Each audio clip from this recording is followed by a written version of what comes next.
बिस्मिल्लाहिर्रहमानिर्रहीम। अब जो आज का हम जो टॉपिक स्टार्ट करने लगे हैं वो है इरिवर्सिबल इंजरीज़। जैसा कि मैंने आपको बताया था कि जो इरिवर्सिबल इंजरी होती हैं वो दो तरीके से होती हैं, एक होता है नेक्रोसिस और एक होता है अपोप्टोसिस, जिसमें हमारा one of the important topic that is necrosis. हम वो स्टार्ट करने लगे हैं, ठीक है। चलें, मैं वैसे हर चीज़ मैं आपको नोट से पढ़ाने लगी हूँ, लेकिन जब आपने नोट से पढ़ लेना है उसके बाद आपने बुक को एक दफ़ा रीड करना है। मैं आपको बुक से हर चीज़ जैसे मैंने हाईलाइट की हुई आपने भी इस तरह हाईलाइट करके पढ़ना है, then it will be easy for you. ठीक हो गया। अब सबसे पहले हम बात करेंगे इरिवर्सिबल इंजरी, ठीक है। इरिवर्सिबल इंजरी मैंने आपको पहले से ही बता दिया है कि दो तरीके से होती हैं, एक होती है नेक्रोसिस और एक होती है एपोप्टोसिस, ठीक है। पहले हम बात करेंगे नेक्रोसिस की कि व्हाट इज़ नेक्रोसिस, ठीक है। नेक्रोसिस का मतलब होता है एक्सीडेंटल सेल डेथ। जो भी एक्सीडेंटल सेल डेथ होती है ना, उसको हम क्या कहते हैं, नेक्रोसिस। लेकिन जो रेगुलेटेड और जो प्रोग्राम सेल डेथ होती है that is known as apoptosis. ये बेसिक डिफरेंस है डेफिनेशन का कि नेक्रोसिस क्या है और एपोप्टोसिस क्या है। उसके बाद जो अगली चीज़ आती है कि बेसिकली हमारे पास नेक्रोसिस जो होता है ना ऑलवेज बेसिकली पैथोलॉजिकल होता है, किसी पैथोलॉजी की वजह से होता है, ठीक है। लेकिन जो बेसिकली एपोप्टोसिस होता है ना सिर्फ पैथोलॉजी की वजह से होता है बट फिजियोलॉजिकल होता है। हमारी बॉडी खुद उसको अलाउ करती है कि इस चीज़ की एपोप्टोसिस हो जाए। जैसे कि आपको बेस्ट एग्जांपल मैं इसकी ये दूंगी, जैसे कि हमारे पास एम्ब्रियो की फॉर्मेशन होती है, तो एम्ब्रियो के अंदर जैसे कि फिंगर होते हैं, फिंगर के अंदर वेब लाइक स्ट्रक्चर्स होते हैं, तो उसको रिमूव करने के लिए हमारे पास एपोप्टोसिस होता है, रेगुलेटेड सेल डेथ। या जैसे कि हमारे पास आरबीसीज हर 3 मंथ बाद 4 मंथ बाद जैसे 120 डेज का उसका साइकिल होता है, तो ये फिजियोलॉजिकल होता है। उसके बाद जो पुराने होते हैं उन सबकी एपोप्टोसिस हो जाती है, ठीक है। पहली बात ये मैंने बता दी उसकी डेफिनेशन। दूसरी बात मैंने बता दी कि ये बेसिकली पैथोलॉजिकल होता है, जबकि ये पैथोलॉजिकल और फिजियोलॉजिकल दोनों होता है। उसके बाद अगर मैं नेक्रोसिस की बात करूँ तो ये अनहेल्दी टिश्यूज़ और हेल्दी टिश्यूज़ दोनों में हो सकता है। नेक्रोसिस किसी में भी हो सकता है, किसी भी वक्त सेल की जो डेथ हो सकती है दैट इज़ नेक्रोसिस।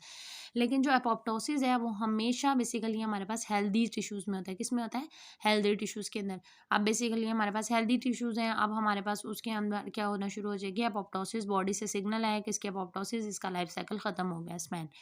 ये नेक्रोसिस की वजह से इन्फ्लेमेशन होती है, जबकि एपोप्टोसिस की वजह से कभी भी इन्फ्लेमेशन नहीं होती।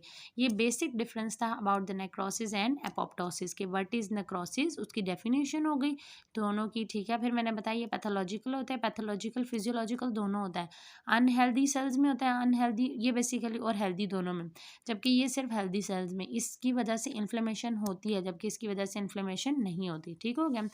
अब नेक्रोअपोप्टोसिस की टर्म आपकी बुक में लिखी होगी, आप आगे जाएंगे आपको मिल जाएगी। तो इसका मतलब होता है कि regulated cell death show features of necrosis and ऐसा सेल डेथ जिसमें दोनों के ही फीचर हो, वो अपोप्टोसिस के भी शो करे, नेक्रोसिस के भी शो करे, तो उसको कहते हैं नेक्रोअपोप्टोसिस, ठीक हो गया। ये बेसिक इंट्रो था। अब हम आते हैं अपने बेसिक टॉपिक की तरफ दैट इज़ नेक्रोसिस के। What is necrosis. तो अब देखें नेक्रोसिस बेसिकली हमारे पास क्या है कि necrosis is a form of cell death in which cellular, जिसकी उसकी सेलुलर मेम्ब्रेन होती है वो फाल अपार्ट होती है। मतलब जब वो उसके फाल अपार्ट होने की वजह से ऑब्वियसली वो फाल हो गई, उसकी वजह से जितना भी उसके सारे इंजाइम्स हैं वो सारे लीक आउट हो जाएंगे। जब इंजाइम सारे लीक आउट हो जाएंगे तो वो आके सेल को डाइजेस्ट करेगी। ये बेसिकली इंफॉर्मेशन थी या डेफिनेशन थी किस बारे में, अबाउट द नेक्रोसिस के नेक्रोसिस कैसा प्रोसेस है, ठीक है। अगली बात आप लोगों ने याद रखनी है कि नेक्रोसिस की वजह से एक लोकल रिएक्शन होता है। मैंने आपको बताया ना कि नेक्रोसिस की वजह से इन्फ्लेमेशन होती है, ठीक हो गया। तो necrosis elicit a local host reaction which is known as inflammation. अब हमारे पास अगली जो इंपॉर्टेंट चीज़ हम पढ़ने लगे हैं that is biochemical mechanism. Biochemical mechanism में सबसे पहली जो चीज़ आपने याद रखनी है ये है हमारे पास failure of energy production in the form of ATP. Energy नहीं प्रोड्यूस होती, क्यों? क्योंकि ऑक्सीजन का जो सप्लाई होता है वो रिड्यूस होता है, या बेसिकली हमारे पास उसका माइटोकॉन्ड्रिया डैमेज हो जाता है, ठीक है। अब we know very well mitochondria is the known as the power house of cell. तो जब माइटोकॉन्ड्रिया डैमेज हो गया एटीपी बनेगा नहीं बनेगा, और ऑक्सीजन नहीं आ रही है एटीपी कैसे बनेगा, ठीक हो गया। दूसरी बात है कि जब बेसिकली हमारे पास मेम्ब्रेन के फॉल अपाउट होने की वजह से सारे इंजाइम्स आ रहे थे और सेल को बेसिकली हमारे पास जो जितना भी सेलुलर कंपार्टमेंट था जिसमें सेल जो है वो लिपिड का है, प्रोटीन है, न्यूक्लिक एसिड है, उन सबको बेसिकली डाइजेस्ट करना शुरू हो जाएगा। तो ये बायोकेमिकल मैकेनिज्म है, ठीक है। और इन सबको बेसिकली रिएक्टिव ऑक्सीजन स्पीशीज से भी किया जाता है। है। ठीक हो गया, ये मैंने आपको क्या बताया, बायोकेमिकल मैकेनिज्म बताया। नंबर 1 मैंने आपको बता दिया, फेलियर ऑफ एनर्जी जनरेशन, क्योंकि माइटोकॉन्ड्रिया का डैमेज होता है, और lack of oxygen, plasma membrane के फॉल अपार्ट होने की वजह से सारे एंजाइम लीक आउट होते हैं, और जितना भी सेलुलर मटेरियल होता है उसको डाइजेस्ट किया जाता है, जो कि lipid, protein, carbohydrate in nature होते हैं। और इन सबको डाइजेस्ट कौन करता है, these are also from the reactive oxygen species. जैसे कि फ्री रेडिकल बनते हैं तो वो भी इसको डाइजेस्ट करना शुरू कर देते हैं, हार्म करना शुरू कर देते हैं। ठीक है, तो नेक्रोसिस की डेफिनेशन भी हो गई, नेक्रोसिस का बायोकेमिकल मैकेनिज्म भी होगा। अगली जो चीज़ आती है that is morphological changes of necrosis. ये जो आपके पास ये बॉक्स बना हुआ है, मैंने इसको अब अच्छे से एक्सप्लेन करना है कि morphological changes of the necrosis क्या होती हैं। ठीक है, अब देखें, अब हमारे पास उसके अंदर कुछ नेक्रोसिस की वजह से ऑब्वियसली कोई चेंज आएगा, मॉर्फोलॉजी में चेंज आएगा, तो वो साइटोप्लाज्म में भी आ सकता है, न्यूक्लियस में भी आ सकता है। ठीक है, पहली बात आपने याद रखनी है कि साइटोप्लाज्म में बेसिकली आपको पता है ना, मैंने आपको पहले भी बताया था कि ईओसिनोफिलिक होता है डाई, उस डाई की वजह से पिंक कलर होता है।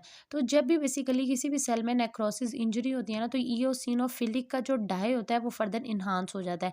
इसका मतलब जब ईओसिनोफिलिया इंक्रीज होगा तो पिंक कलर भी फर्दर इन्हांस हो जाएगा।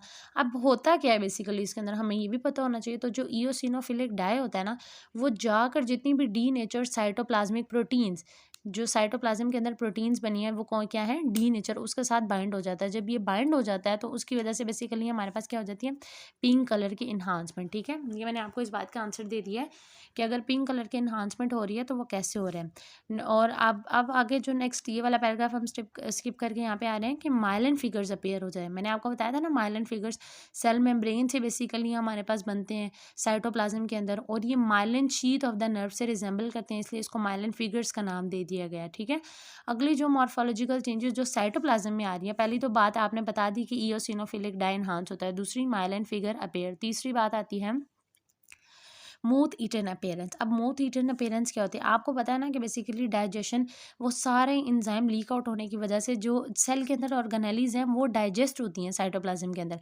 तो उसकी वजह से बेसिकली हमारे पास ये एक, जब ऑब्वियसली जब ये देखेंगे एक सेल है मेरे पास, ठीक है, उसके अंदर जितनी भी सारी ऑर्गेनेलीज हैं वो डाइजेस्ट हो जाएंगी, वो इस तरह वैक्यूल की फॉर्म में हो जाएंगे। जब ये वैक्यूल की फॉर्म में हो जाएंगे तो इसको कहते हैं मूथ ईटन अपीयरेंस। इसको क्या कहते हैं, मूथ ईटन अपीयरेंस। अब डायलेशन ऑफ माइटोकॉन्ड्रिया, मैंने आपको बताया था ना, माइटोकॉन्ड्रिया हमेशा डायलेट होता है। क्यों डायलेट होता है, क्योंकि माइटोकॉन्ड्रिया बेसिकली हमारे पास डायलेट इसलिए होता है, उसके अंदर अमॉर्फस डेंसिटीज आ जाती हैं। ठीक है, यही बात मैंने आपको मेंशन आगे कर दी है कि माइटोकॉन्ड्रिया जो होता है वो डायलेट हो जाता है क्योंकि उसके अंदर अमॉर्फस डेंसिटीज होती है। अब ये मैंने आपको चेंजेस सारी बताई हैं जो साइटोप्लाज्म में होती है। अब मैं बात आगे बताने लगी हूँ कि न्यूक्लियस के अंदर क्या चेंजेस आती हैं। ठीक है, तो न्यूक्लियस के अंदर चेंजेस के लिए आपने ये देखना है, सबसे पहले बेसिकली हमारे पास कि सबसे पहले जो टर्म है दैट इज पिक्नोसिस। पिक्नोसिस में क्या मतलब होता है कि बेसिकली इसका मतलब होता है कि जो न्यूक्लियर जो होता है ना वो श्रिंक हो जाता है। न्यूक्लियर के अंदर होता है बीजोफिलिया, न्यूक्लियर के अंदर क्या होता है, बीजोफिलिया। तो न्यूक्लियस का श्रिंक होना और उसका जो बीजोफिलिया वो इंक्रीज हो जाना, इसको बेसिकली हम क्या कहते हैं, पिक्नोसिस। पिक्नोसिस क्या होता है, न्यूक्लियस का श्रिंक होना और उसके इर्द गिर्द जो बीजोफिलिया वो इंक्रीज हो जाए। अब जब ये फ्रेगमेंट्स की फॉर्म में प्रेजेंट होता है तो इसको कहते हैं कैरियोहेक्सिस। इसको क्या कहते हैं, कैरियोहेक्सिस। जब यही फ्रेगमेंट जो होते हैं वो डाइजेस्ट हो जाते हैं और जो बीजोफिलिया था जो यहाँ पे इंक्रीज हो रहा था वो डिसअपेयर हो गया, तो इसको कहते हैं कैरियोलाइसिस। ठीक हो गया, ये हमारे पास टॉपिक था कि बेसिकली हमारे पास इरिवर्सिबल इंजरीज कौन कौन सी होती है, नेक्रोसिस अपॉप्टोसिस, दोनों में डिफरेंस क्या था। फिर नेक्रोसिस की आपने डेफिनेशन देखी कि नेक्रोसिस होता क्या है। ठीक है, उसके बाद आपने बेसिकली हमारे पास देखा कि बायोकेमिकल मैकेनिज्म जो है वो क्या होता है।